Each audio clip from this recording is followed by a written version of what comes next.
This is the Weekly Scramble, a place where we chat about life over a cold one or two.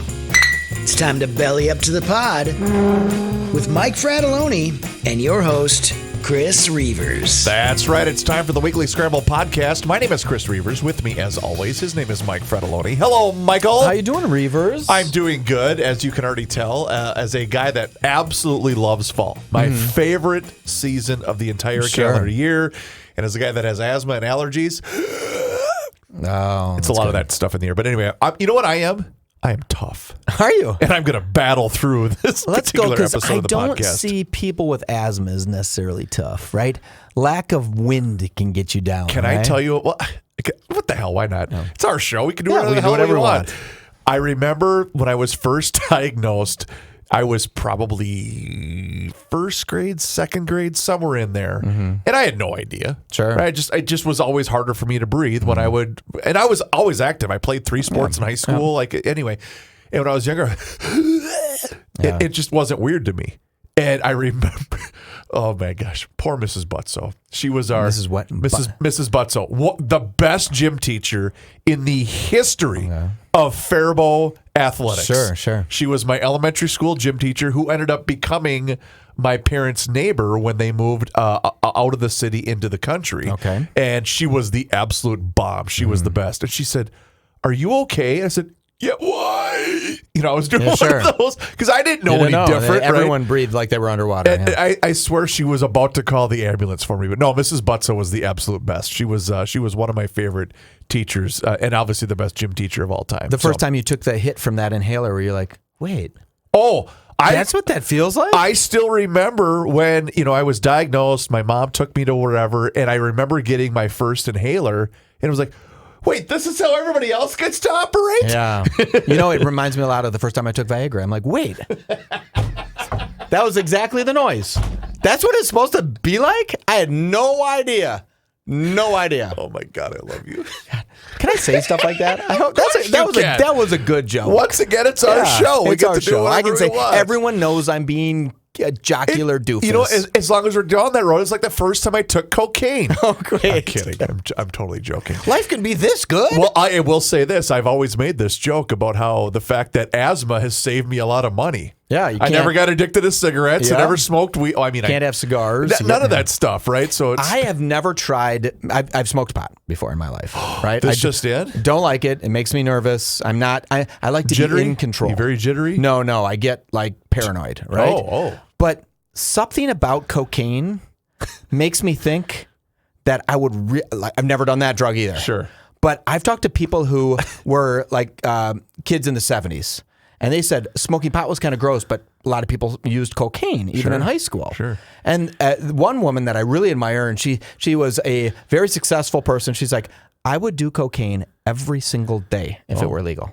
The way she talked about it, she goes, it was great. You'd be able to be focused. And I said, well, I want focus. You'd not that 3 o'clock tired. That you don't have that. I'm like, well, I'd not like to be tired at 3 o'clock. Maybe I need a testosterone shot. Is probably what I need. Oh, do we have one of those companies that could shoot me up with some stuff? We did used to. Yeah, I did the ads for them. You were too young for that when you did those ads. And honestly, I think that's the case. And I needed to do those ads. Okay, because a tired 55-year-old guy losing his hair, just like ready to cash it in. I needed something to lift my spirits. Yes. I needed something to flex in the mirror. Right? Boy, we always go down an avenue that I never think we're going to. I think people so too. Get us. Yeah. In fact, I was in the fighting city of Mankato on Saturday. I had a wedding to attend of a friend, and I ran into somebody who I had never met before in my life, and she said, "Oh my God, are you Chris Reavers?" And I said, "Yes, hi, nice to meet you." Her name was Mary, and she was there with her husband. I think his name was Bill. I think it was Bill. And their daughter was a friend of the person that was getting married that I know. And she says, "I love you and Fratelloni." Wow, that's nice. And I said, "Oh my gosh, that is so nice of you." So I made a promise that I was going to give her a shout out on the show today. Lovely ceremony. And here's the thing. You're getting to a certain point in life where The wedding, gorgeous. The entire wedding party was beautiful. Sure. It was a beautiful day. A little overcast, but it was a perfect fall day. And the ceremony was wonderful. Have a nice dinner.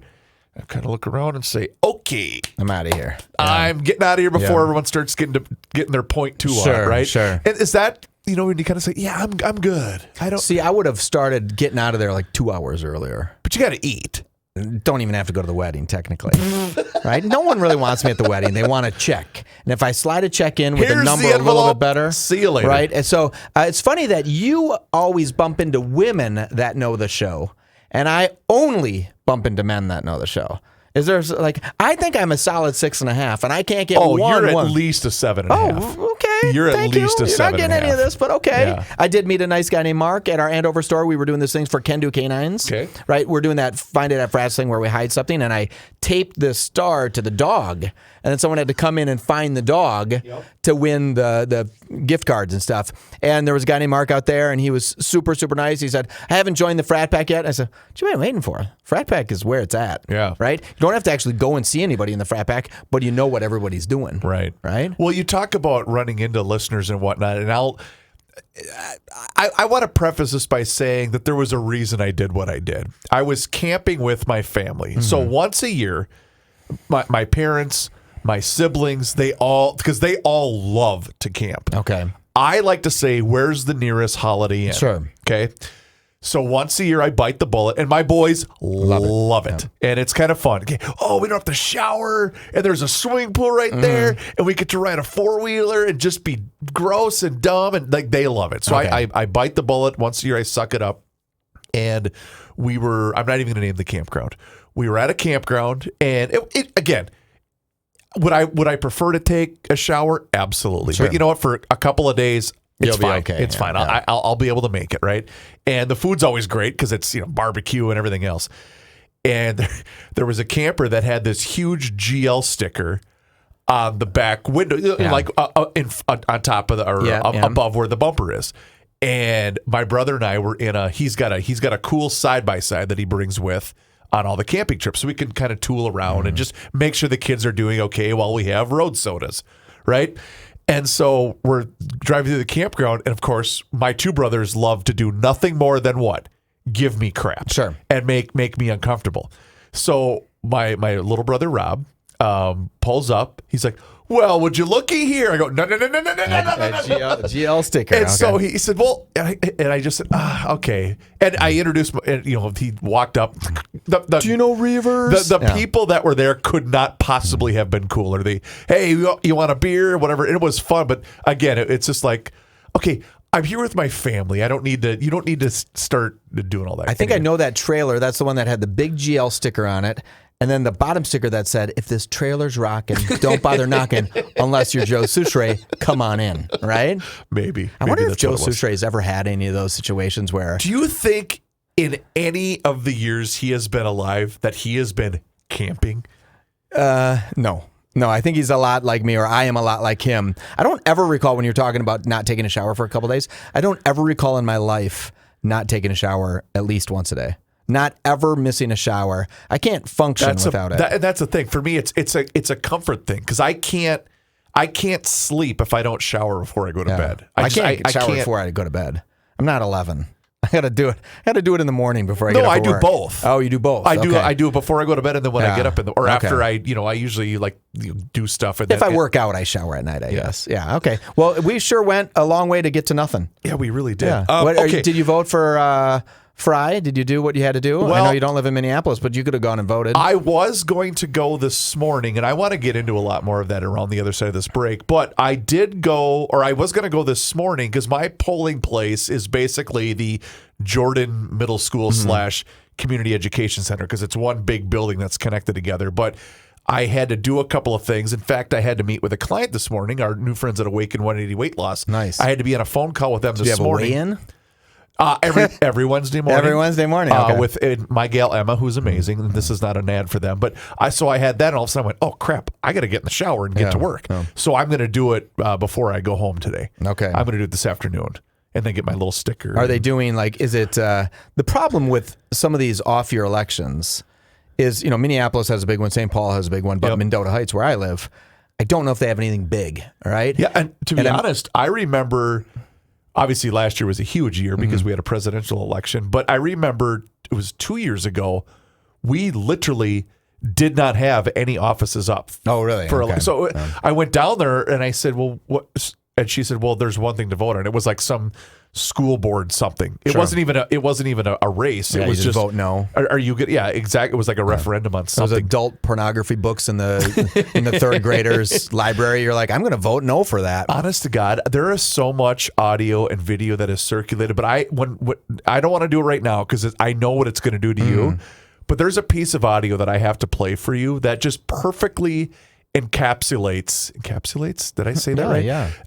Everything that is either plaguing our existence or is contributing to that fact. Because, honest to God, it's almost as if you want to say to somebody, do you not understand what this point's going to lead to that point that's going to lead to that? Do you not get how that works? Yeah, the law of unintended consequences. Thank you. That's way more delicately placed. And I just think, whatever, and well, you know what? Let's just do this. Let's get ahead of it a little bit, and I want to come back because I want to play this because there's really an avenue that I would like to go down.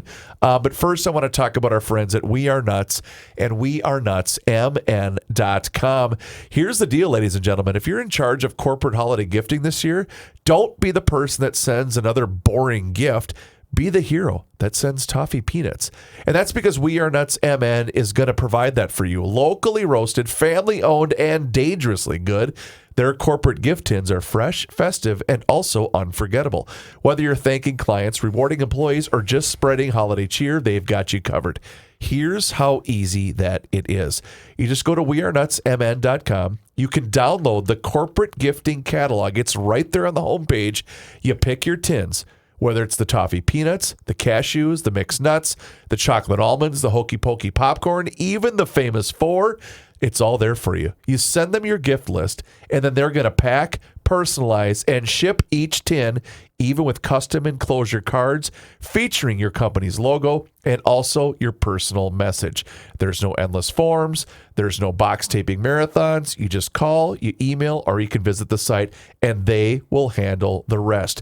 And yes, we're into November, so if you got those orders and you want them by Christmas, you have to place your order by November 14th, which by my math is 10 days away. So gift bold, gift local, gift nuts with wearenutsmn.com. You can also call them directly at 612-781-6596. We Are Nuts, fresh, local, and unforgettable. The Weekly Scramble. We will be right back. All right. Are you ready for this? Yeah, hold on one second. Let me just copy and paste this thing. Why is that not letting me copy and paste this? Don't tell me that's... Sorry, I needed to look up a quick joke. What do you call a snowman with a six-pack? An indomitable snowman. Abdominal snowman. Okay, got it. So I have a piece of audio for you, sir. Yeah. Are you ready for this? I am. It doesn't sound like you're ready. I think I'm going to be ready. All right. Let me just make a quick note. Michael, the city of New York is facing a pretty sizable election for the new mayor. Didn't hear that. Tell me about it. Yeah, they're about to elect a gentleman by the name of Zoran Mamdani, or as he was mistakenly portrayed on Saturday Night Live as Zoltan Mamabami. Okay. Shane Gillis is so funny. Yeah. Anyway, so it's one of these man on the street videos, right? It's one of those where, hey, we're just outside the polling place, and I'm going to guess this is in a very nice part of Manhattan. Mm-hmm. A very nice couple. Upper East Side. Maybe. Yes, couple in their, I'm going to guess 60s that had just left the polling place. Oh, because they're so proud. And you know what? They're here because they're proud New Yorkers, because they're here to fight for. It's okay. I got you taken care of. Okay. But it's two people that cast a vote for Zoran Mamdani, and they were asked, why? Why do you support Zoran Mamdani? I'm excited to hear this. Are you ready for this? Here we go. Cue the talent and stand by.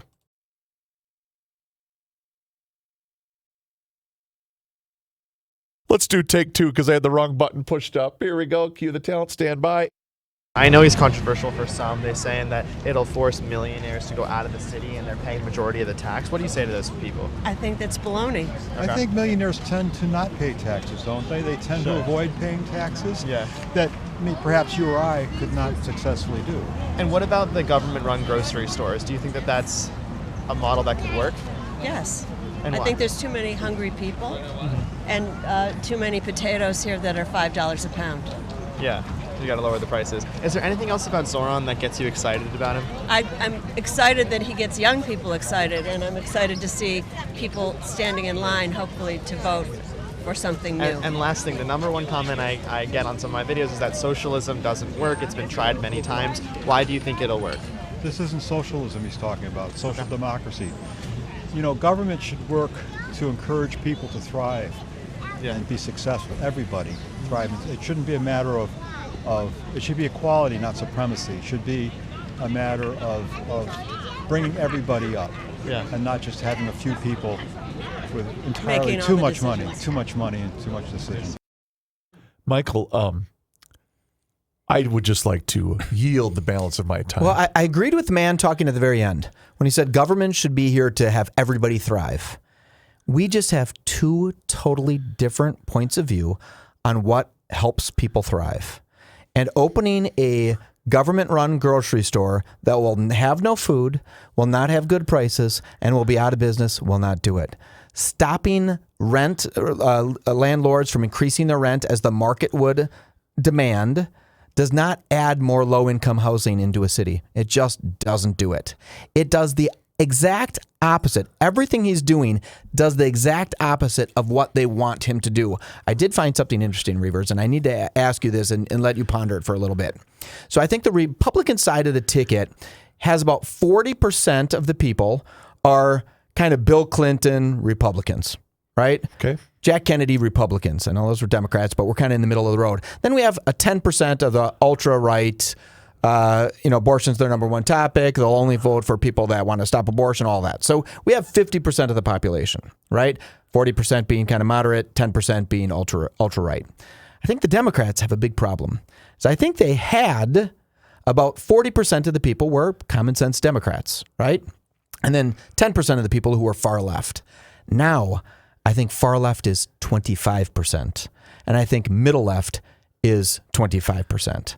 So now, instead of the Democrat Party, it has to be the Democrat Socialist Party. So now that is two different things. So are Democrats going to start running against Democrat Socialists? Are they going to have to disband their party? You're seeing that here in Minneapolis.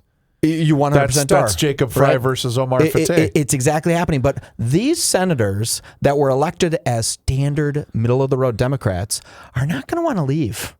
They're not going to want to give up their positions in the United States federal bureaucracy. And they're going to say, we have to bust off this Democrat socialist, or let's just call it a socialist party. Yep. We're going to have to bust off this 25% of socialists, or the Democrats or the left is never going to win another election eventually outside of any ultra blue state, right? Any red state's going to say, well, we're not going to get a Democrat that's going to have enough because the socialist there's going to be another socialist, just like what's happening in New York with the Republican staying in, then Cuomo had no chance of winning whatsoever with the Republican in. It's a really weird thing. Is there going to be a day where Democrats are going to have a very standard middle-of-the-road Democrats, the ones that we know and get along with, is there going to come a day where they are not going to be able to get elected? I think the reason that the socialist movement has attached itself so intensely with the Democratic Party is because the Democratic Party has been so much easier from a voting aspect to be ripe for the picking. Mm-hmm. Look at all the fraud that's happened in the state of Minnesota. It's all tied to Democratic-led government programs. Mm-hmm. Look at all of the seats. Those are all occupied. But the point being that I'm trying to make is you don't even understand that you're allowing your replacement to take your spot. So let me break this down. Let's say that in this next election cycle for president, Kamala Harris wants to run again, and we'll call her a Democrat for sake of argument. But then AOC wants to run for president too. They can't both run as Democrats. They can't, because why would they? AOC would be smart. I'm not even going to run as a Democrat. I'm going to run as a Democrat socialist or a socialist. And she would kick the shit out of Kamala Harris. And then it would be a socialist person running against J.D. Vance or, somebody. So how does the Democrat Party ever congeal again under standard Democrat, middle-of-the-road, common sense kind of stuff? I had said for the longest time that today, of Election Day, November 4th, and we're recording this just before 3 o'clock, that this is the most important election in the history of the city of Minneapolis. And in the last couple of days, I've eased off of the fact that I now don't think Omar Fateh is going to get elected. I still won't be shocked if he is. Sure. But in New York, Mom Donnie is running away with it right now. Yeah, he won yesterday. And Joe said a really key thing earlier today on Garage Logic, and he had said, New York is just simply way too big for the immediate downfall to happen quickly, meaning there's just too many wheels in place. Too much bureaucracy. Exactly. Yep. That probably won't happen right away. However, in our city, we're already spiraling the drain. And so I think with the election of someone like Fateh, that's just going to put that on steroids and speed this thing through. Well, the simple fact is Joe's, I believe, both right and wrong. Because if I'm a developer in New York City and Zoran gets in, I'm done. Why would I ever build another piece of property, housing, in New York City if I had a dictator, a communist socialist dictator, say to me, you can charge $1,500 a month for that apartment, that's it.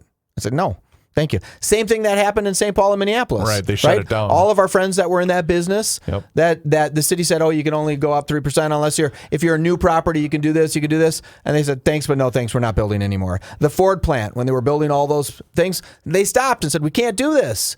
And luckily, they had enough juice that the mayor said, oh, time out. We're not stopping that process. But why is it that there are so many people who are so comfortable with the idea of living this way? Is it just purely an intelligence level? Is it just purely a lack of education? Is it a combination of the both?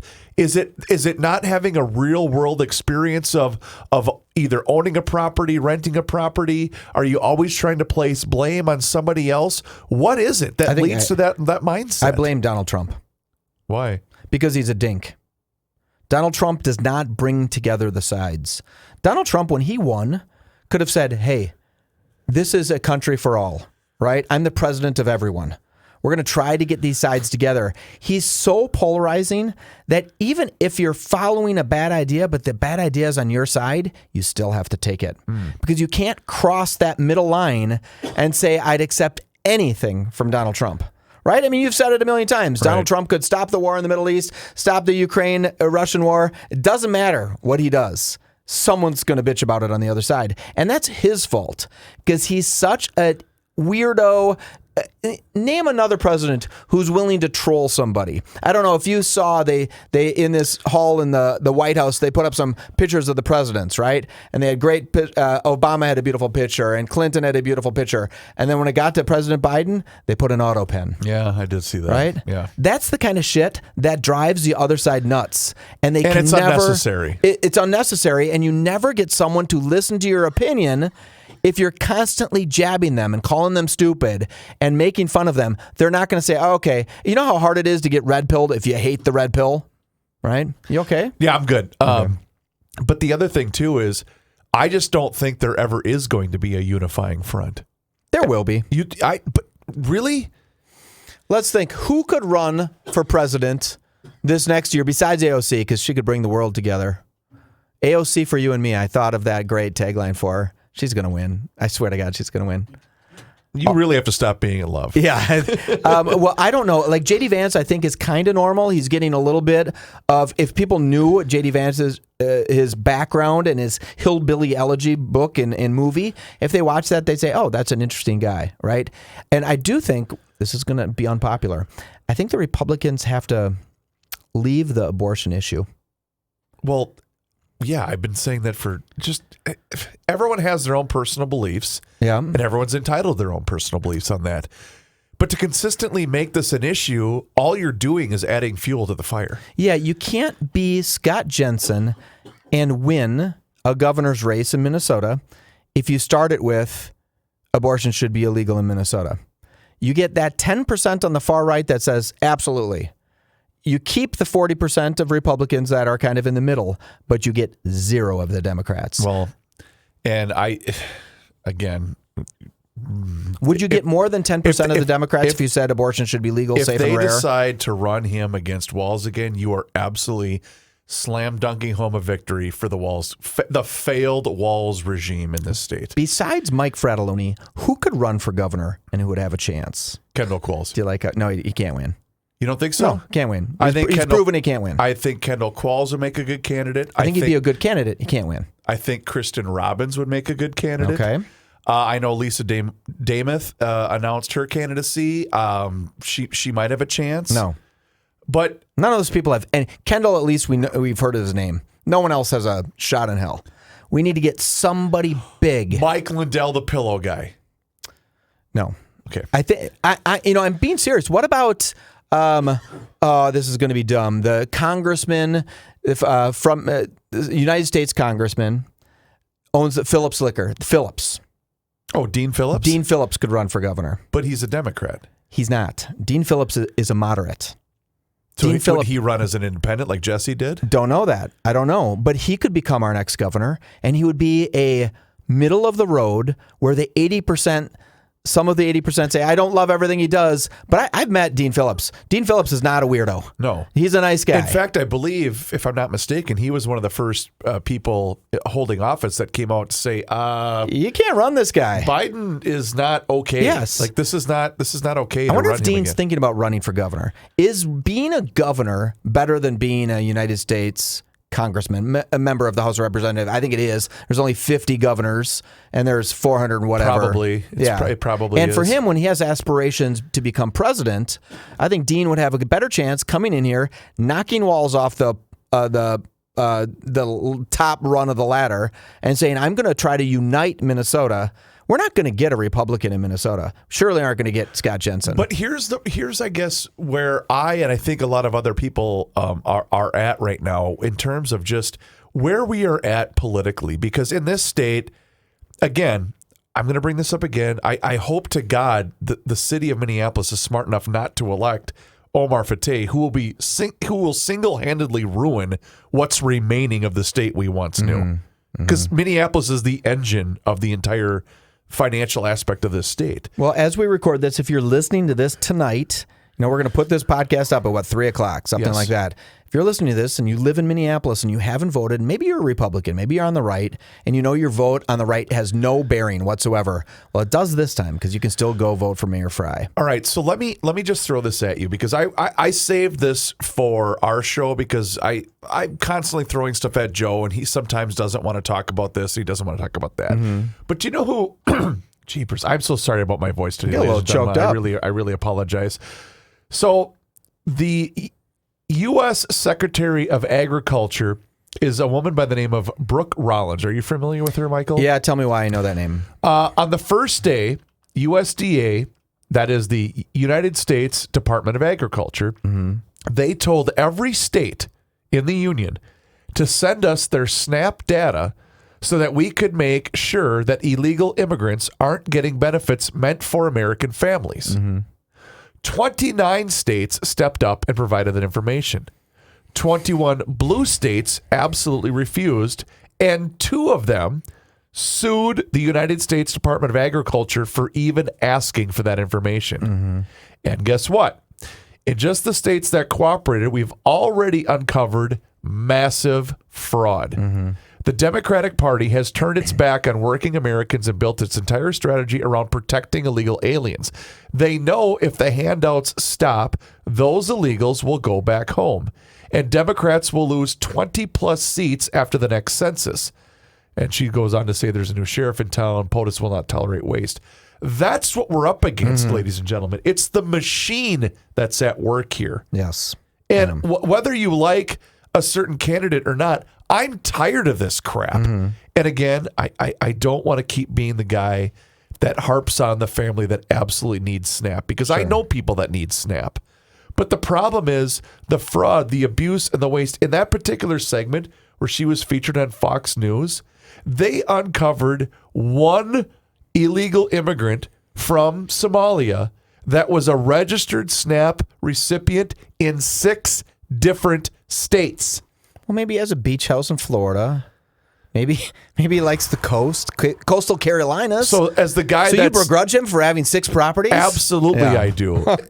No, I don't begrudge him for owning 6 properties. I know. He doesn't have 6 properties. But He's just scamming the system. But that's the part that I find so infuriating, because don't you be dare getting late to on your tax payments. Yeah. They'll come right after you, Mike Doge made a Fredolini. little bit of mistake. Doge was so bombastic. Elon Musk was so bombastic. He could have come in and said, let's just see if there's waste, fraud, and abuse inside current working things. We can feed people in America that need food. Let's go in and just run some simple math to see if, this guy with the same social security number is getting it in 6 different states. And you know what you do? What? Is you shut it off.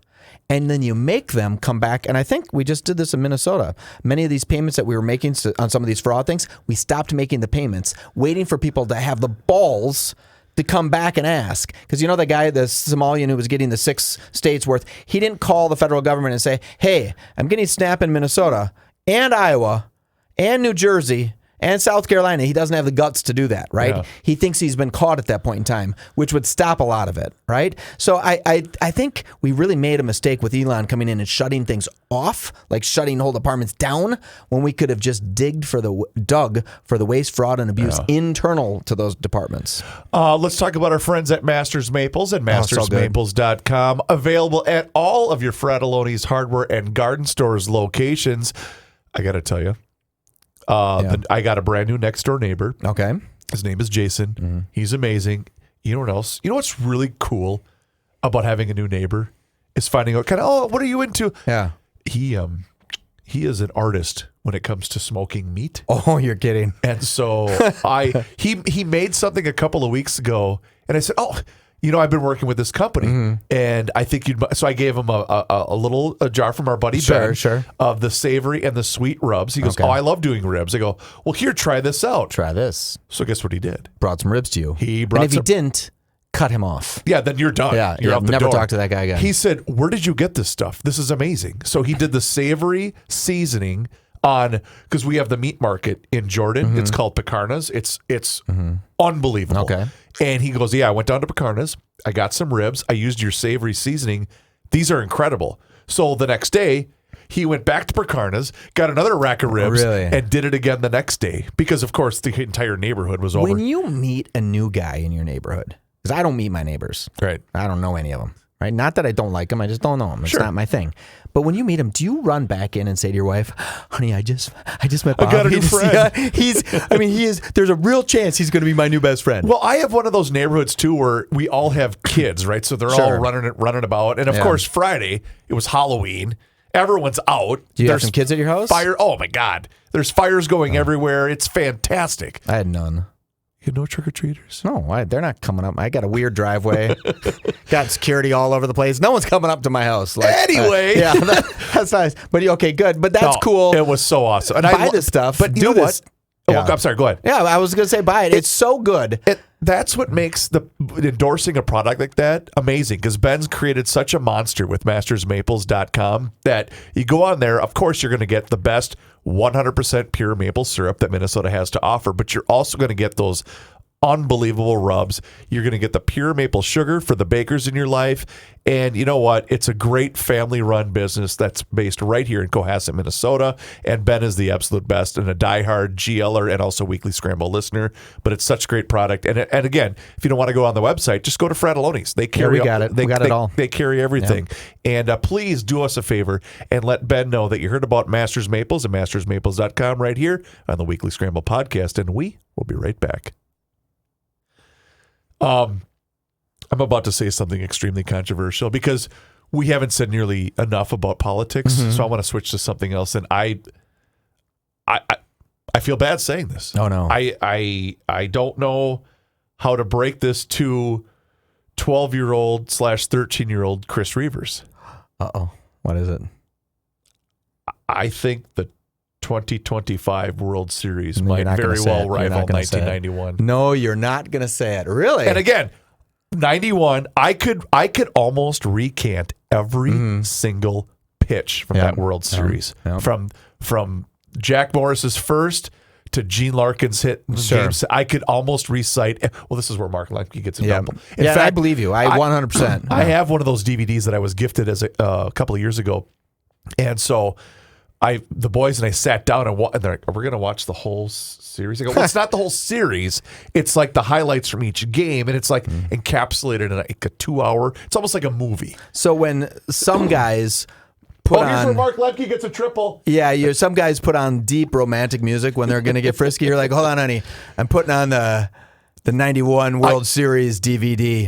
To the point where I remember my now 10-year-old, soon to be 11-year-old son said, "How do you know all of this?" And I said, "Buddy, this was my World Series. Your dad's door." The 87 and 90. Yeah, they were great. Those were my teams. Yeah, Like yeah. You're not good. Anyway, this one was.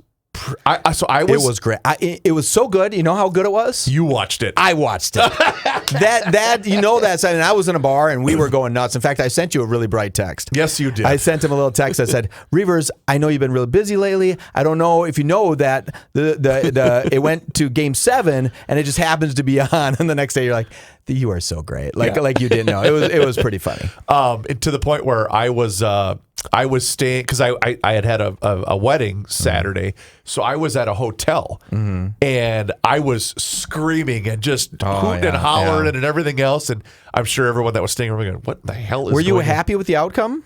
You know, not. It's like a cheating team. Like, we're going to just buy every single player. The thing that I guess I'm rooting against is not necessarily what the Dodgers are, but it's what the Dodgers represent in terms of the competitive balance of my favorite sport.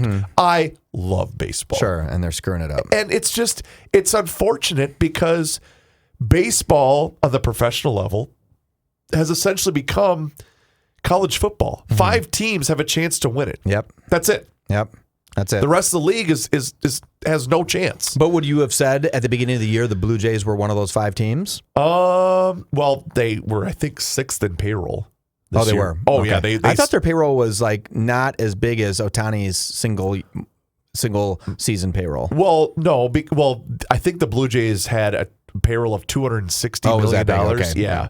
But Shohei is, what's he making? Shohei. Well, Shohei, you know his Ohtani. contract situation, don't you? I kind of do. Like, So he doesn't he- get paid anything for 10 years. He signed a 10-year, $700 million contract. Yeah, that seems about $70 million a The year. first 10 years, he's only taking $2 million Yeah. in annual pay. Sure. And then the rest of it's deferred. Yep. Well, he's making so much money off of endorsements and everything else that whatever. I mean, he's still going to make a lot of money. But there was a great piece, I think it was the Wall Street Journal, but basically talking about how the Dodgers are basically getting him for nothing. And the reason they're getting him for nothing is because they're making so much money Japanese revenue. globally Yes, yeah. in merchandise and everything else that, well, his contract's a wash. Yeah, and and by the he's- way, they get the best player on the planet. He's not like a token Japanese guy either. He is the best player in the world. And right? he will go down as the best player to ever play baseball. Yeah, it's period. shocking. I was at a bar and people were pissed that LA won. Pissed. Here's what I wanted. I wanted the Dodgers to win Friday night only because I wanted it to go 7 games because I want as much baseball as possible. Okay. But yes, I did. I was rooting like crazy for the Blue Jays to win. See, I had a little bit of a problem and it made me feel weak. And let me tell you what it was. Okay. I said, I'd rather have LA win because at least it's in America. I didn't want some Canadian team to win our sports, Sure. America's sports. I didn't want them to win the World Series, right? And I shouldn't need to do that because I'm American. We're winners. I shouldn't be pissed at Canada. But remember when Canada beat us in the Olympics for the gold medal in hockey? Sure. That pissed me off too. Okay. That shouldn't have to piss me off. I should say, congratulations, Canada, you've done it. In fact, this was the first time in Major League history. Now, this is a sport that goes back 150 years, that the opening season of the Major League Baseball season started in a foreign country and also ended in another country. See? because it started in Japan. We should invade them. Dodgers. Can we? Is there anything we can do to invade them? That's why I can't be in politics, because I first go to, we should invade them. That's what my first instinct is. Like Mexico, when I'm thinking about buying a beach house down in Mexico, I'm thinking, it'd be kind of nice if Mexico is just part of America. We should invade them. Venezuela, we should invade them. We should just do it. We're bigger than them. So yeah, I felt a little bad because I think I kind of wanted someone besides LA, the Dodgers, to win, but I couldn't have it be someone outside of the country. It pissed me off. Right.